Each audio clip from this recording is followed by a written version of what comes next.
في الفيديو ده هقول لك ازاي تقدر تخلي الشخص اللي قدامك يرجع يهتم بيك زي الاول واكتر كمان في 3 خطوات بس قبل اي حاجه يا جماعه ما تنسوش تعملوا لايك وشير وسبسكرايب، خصوصا اللايك لان اللايك بيزود الانتشار بتاع الفيديو وناس تانية هتستفيد اكتر، فما تبخلوش عليا بالثانيه دي. انا محتاج منكم تكملوا الفيديو ده للاخر لان على حسب الحاله بتاعتك انت هتشوف نفسك اذا كنت محتاج تطبق الخطوه 1 ولا 2 ولا 3، فخليك متاكد انك تكمل الفيديو للاخر عشان تستفيد من الفيديو صح. اول خطوه معانا هتعملها هو انك تسال نفسك السؤال ده. اسال نفسك ايه الحاجات اللي انا كنت بعملها في الاول كانت بتخلي الطرف اللي قدامي منبهر بيا ومبسوط جدا ومهتم جدا بيا ومبسوط معايا وكل الحاجات دي. لان في اول العلاقه يا جماعه كلنا بتكون العلاقه بيننا وبين الطرف اللي قدامنا كويسه جدا، اكيد في حاجات انت كنت بتعملها كانت مخليه الشخص اللي قدامك منبهر بيك، مبسوط منك، بيهتم بيك، مخلياه يحب يقضي الوقت معاك. اسال نفسك السؤال ده، ارجع افتكر واكتب النقط دي كويس، وبعدين اسال نفسك انا فين من النقط دي؟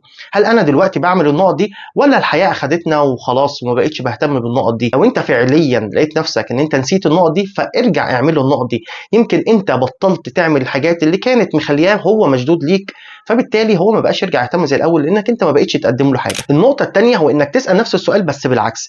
اسال نفسك قول ايه الحاجات اللي الطرف اللي قدامي مهتم بيها في العلاقه؟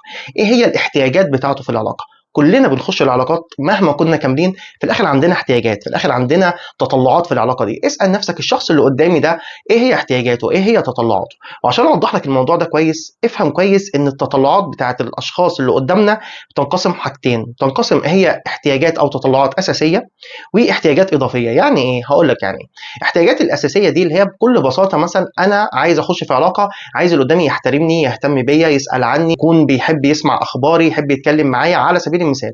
دي كده الاحتياجات الاساسيه. ممكن يكون في احتياجات اضافيه انت مش مخلي بالك منها، يعني مثلا الطرف اللي قدامك دلوقتي بيمر بضغوط كبيره جدا في الشغل، بيمر بضغوط في البيت، عنده مشاكل ايا كان ايه هي نوع المشاكل دي. في الاخر بقى الشخص ده دلوقتي حاليا محتاج منك حاجات اضافيه غير الحاجات الاساسيه. فانت هنا محتاج تسال نفسك ايه هي الاحتياجات بتاعت الشخص اللي قدامي، ايه هي احتياجاته الاساسيه، وهل في احتياجات اضافيه ولا لا. وارجع تاني واسال نفسك وقول انا فين من الحاجات دي؟ هل انا بلبي له الاحتياجات دي ولا انا بعيد خالص عن الدنيا اللي هو عايش فيها؟ لو انت لقيت نفسك ان انت بعيد خالص عن الدنيا اللي هو عايش فيها فارجع تاني زي ما قلت لك اعملوا الحاجات دي. يمكن دي الحاجات اللي انت بسبب ان انت ما بقتش تعملها بقى هو بيحس ببرود من ناحيتك انك انت ما بقتش تهتم بيه زي الاول. النقطه الثالثه واللي هي مهمه جدا معانا اللي هو فكره لو انت طبقت الاولى والثانيه ولقيت الشخص اللي قدامك برده ما رجعش يهتم بيك زي الاول، ففي الحاله دي افهم كويس ان هو ممكن يكون من نوعيه الاشخاص، مش عايز اقول نرجسي او عايز اقول عليه علاقه سامه او هو انسان سيء، لا خالص. ممكن هو من نوع الناس اللي بيحب تديله مسافه، اللي هو مش عايز اقولها بس خليني اقولها بالطريقه دي، هو مش مقدر قيمتك قوي، يعني بسبب ان انت متواجد طول الوقت، طول الوقت موجود، طول الوقت موجود، فهو مش حاسس قيمه الحاجه اللي انت بتقدمها له. فانت تعمل ايه في الحاله دي؟ في الحاله دي تبعد عنه شويه وتفهمه، تقول له بص انا ملاحظ ان انت متضايق، ملاحظ ان انت متغير، حاولت اعمل معاك 1 2 3 لكن لاحظت برضه ان انت حابب تقعد لوحدك اكتر. ايا كان انا عايزك تفهم كويس ان انا موجود جنبك لو انت احتجتني في اي وقت. انت في الحاله دي انت عملت ايه؟ في الحاله دي انت وصلت له رساله ان انا مهتم بيك، ان انا عايزك، ان انا بعمل كل حاجه، لكن في نفس الوقت انا عندي كرامه وعندي احتياجاتي وعندي شخصيتي. انا مش هكون موجود مع حد هو مش عايزني، انا مش هقعد اقدم لحد ما بيقدرش قيمه اللي انا بقدمه ده.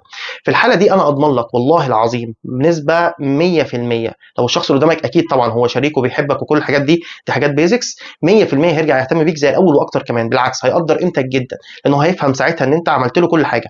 انا عملت الحاجات اللي انت بتحبها فيا، اهتميت بالنقط بتاعتك اللي انت بتحبها واحتياجاتك، وفي الاخر انت ما اتغيرتش فاضطريت ان انا ابعد، لكن في نفس الوقت انا عندي شخصيه وعندي كرامه وعندي قيمه، انا فاهم قيمتي نفسي كويس.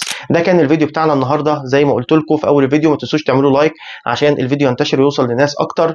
ولو انت حابب تعرف ازاي تقدر تخرج شخص من بالك بعد علاقه سامه انت عشتها معاه لكن انت مش قادر تخرجه من راسك، فشوف الفيديو اللي طالع قدامكم ده. السلام عليكم.